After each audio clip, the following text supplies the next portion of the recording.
आज मैं आपको बताने जा रहा हूँ कि हम लोग ईसीजी देख करके हार्ट रेट कैसे निकालेंगे।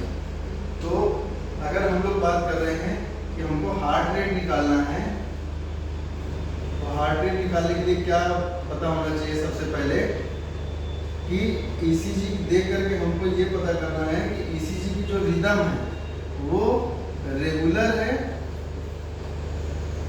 या फिर इर्रेगुलर है।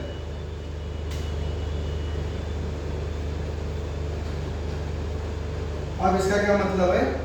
अगर ईसीजी में क्यूआरएस कॉम्प्लेक्स, मैंने आपको बताया था कि ये पी वेव है, ये क्यूआरएस कॉम्प्लेक्स है, फिर ये टी वेव है, इस तरह से ये ईसीजी होती है हमारी। तो हमें क्या करना है, यहाँ पे जैसे दोबारा फिर से मान लीजिए पी वेव स्टार्ट हुई, फिर ये क्यूआरएस कॉम्प्लेक्स बना, फिर ये टी वेव बनी, इस तरह से। तो ये आर और ये आर एक दूसरे से बराबर दूरी पर अगर हैं तो हम बोलेंगे कि रेगुलर है। जैसे यहाँ पर मैं केवल क्यूआरएस कॉम्प्लेक्स ड्रॉ कर रहा हूँ, मान के चलिए ये ऐसे एक रेगुलर इंटरवल पे आ रहे हैं। इसको आप कैसे चेक कर सकते हैं? एक पेपर का थोड़ा सा टुकड़ा जो है काट करके और यहाँ पे रख सकते हैं, या जैसे भी आप करना चाहें। तो इसको कुछ इस तरह से, जैसे आप नाप रहे हैं, मान लीजिए यहाँ और यहाँ के बीच में एक पेपर हमने रखा और उसको काट लिया और उसके बाद इसको खिसकाते चले गए। अगर वो पेपर इस आर और आर के बीच में बराबर आ रहा है तो हम बोल देंगे कि रिदम कैसी है हार्ट की? रेगुलर। और अगर यही यहाँ पर मान के चलिए कि एक क्यूआरएस कॉम्प्लेक्स यहाँ पे आ रहा है, दूसरा यहाँ पे आ रहा है, तीसरा फिर यहाँ पे आ रहा है, चौथा यहाँ पे आ रहा है, पांचवा यहाँ पे ऐसे आ रहा है, इस तरह से, तो हम बोल देंगे कि ये रिदम कैसी है? इसमें देखिए आर आर के बीच की दूरी कैसी है? कम और ज़्यादा हो रही है, तो इसको हम लोग बोल देंगे कि ये इरेगुलर है। तो रेगुलर के लिए फार्मूला अलग है, इरेगुलर के लिए फार्मूला अलग है।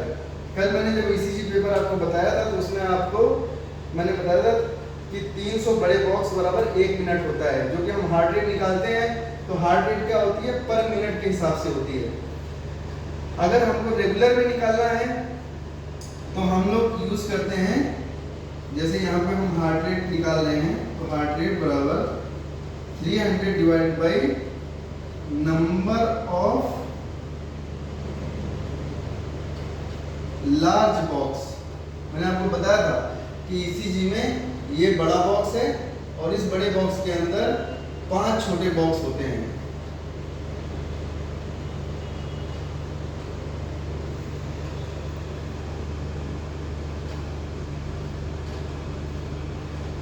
इस तरह से। तो एक बॉक्स जो होता है ये छोटा वाला, ये इधर की तरफ ये 0.04 सेकेंड का होता है और ऊपर की तरफ ये 0.1 मिली वोल्ट का होता है। अगर हम लोग हार्ट रेट जब निकाल रहे हैं तो बड़े बॉक्स हम यहाँ पर ये वाले गिनेंगे। ईसीजी में आप देखेंगे तो ये बड़े बॉक्स होंगे, तो उन बड़े बॉक्स में 2 आर के बीच में कितने बड़े बॉक्स आ रहे हैं? तो number of large box between R and R, 2 R के बीच में कितने हैं? सपोज करिए कि ये एक रेगुलर ईसीजी है और इसमें ये यहाँ पर 2 आर के बीच में, सपोज करिए ये 2 आर हैं और इसके बीच में 3 लार्ज बॉक्स आ रहे हैं। तो हम 300 डिवाइड बाई 3 कर देंगे तो हार्ट रेट कितना आ जाएगा? 100। अगर 5 लार्ज बॉक्स हैं तो हम क्या करेंगे? यहाँ पे 300 डिवाइड बाई 5 कर देंगे तो कितना आ जाएगा? 60। तो जो हमारा नॉर्मल हार्ट रेट होता है, जो नॉर्मल हार्ट रेट है वो कितना होता है? नॉर्मल जो हार्ट रेट होता है वो होता है 60 to 100।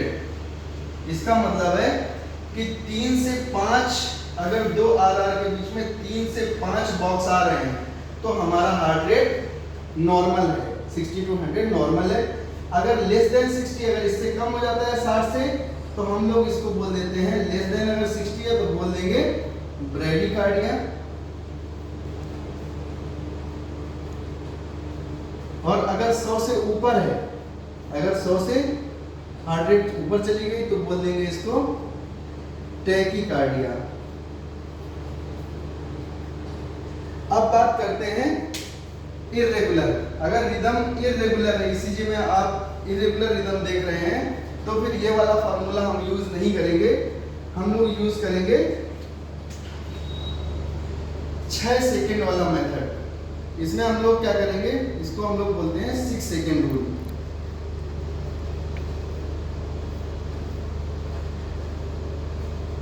ये जो बड़ा बॉक्स होता है, एक छोटा बॉक्स 0.04 सेकेंड का है, तो पूरा बड़ा बॉक्स जिसमें कि 5 छोटे बॉक्स हैं, ये हो जाता है 0.2 सेकेंड का। तो एक अगर बड़ा बॉक्स 0.2 सेकेंड का है, तो 6 सेकेंड में कितने बड़े बॉक्स हो जाएंगे? 30 लार्ज बॉक्स हो जाएंगे। 30 लार्ज बॉक्स। अब हमको क्या करना है कि हम 30 लार्ज बॉक्स में या 6 सेकेंड की जो स्ट्रिप होती है उस पे हम लोग आर और आर ये मेजर कर लेंगे कि आर आर कितने हैं। तो इसमें नंबर ऑफ आर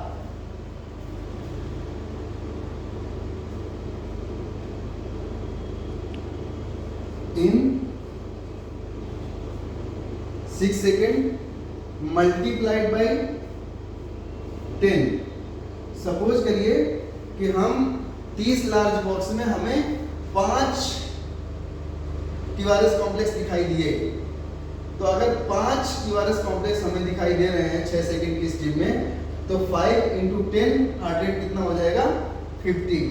तो इरेगुलर के लिए हम ये वाला मेथड यूज करते हैं, रेगुलर के लिए हम लोग यूज करते हैं 300 divided by number of large box between R R. इसको हम लोग 300 रूल भी बोलते हैं। इसको 6 सेकेंड रूल और इसको 300 रूल। चूंकि बड़े बॉक्स हमेशा आपको प्रॉपर बराबर नहीं मिलेंगे, कोई बोले आपको एग्जैक्ट हार्ट रेट आपको निकालना है तो कितना होता है। तो अगर एग्जैक्ट हार्ट रेट आप निकालना चाहते हैं रेगुलर के लिए, तो हम लोग यहाँ पर यूज करते हैं 1500 रूल। 1500 से हम लोग क्या करेंगे, ये यहाँ पे 300 divide by number of large box, तो यहाँ पर हम लोग क्या कर देते हैं 1500 divided by number of small box between R R. 2 R के बीच में कितने स्मॉल बॉक्स हैं। अगर जितने भी स्मॉल बॉक्स आ रहे हैं 2 आर के बीच में, तो 1500 divided by number of small box. Small box को हम लोग प्रॉपर तरीके से 2 आर के बीच में कैलकुलेट कर लेंगे कितने स्मॉल बॉक्स हैं, और हम लोग 1500 से डिवाइड कर देंगे। जो हमारी हार्ट रेट आएगी वो मोर एक्यूरेट होगी। तो अगर हम ये वाला मेथड यूज कर रहे हैं, तो ये कब यूज करेंगे? रेगुलर हार्ट रिदम में, ये जब हमें ज्यादा एक्यूरेसी चाहिए होगी, तो ये ज्यादा एक्यूरेट होता है। इस तरह से हम लोग हार्ट रेट निकालते हैं ईसीजी स्ट्रिप दे करके।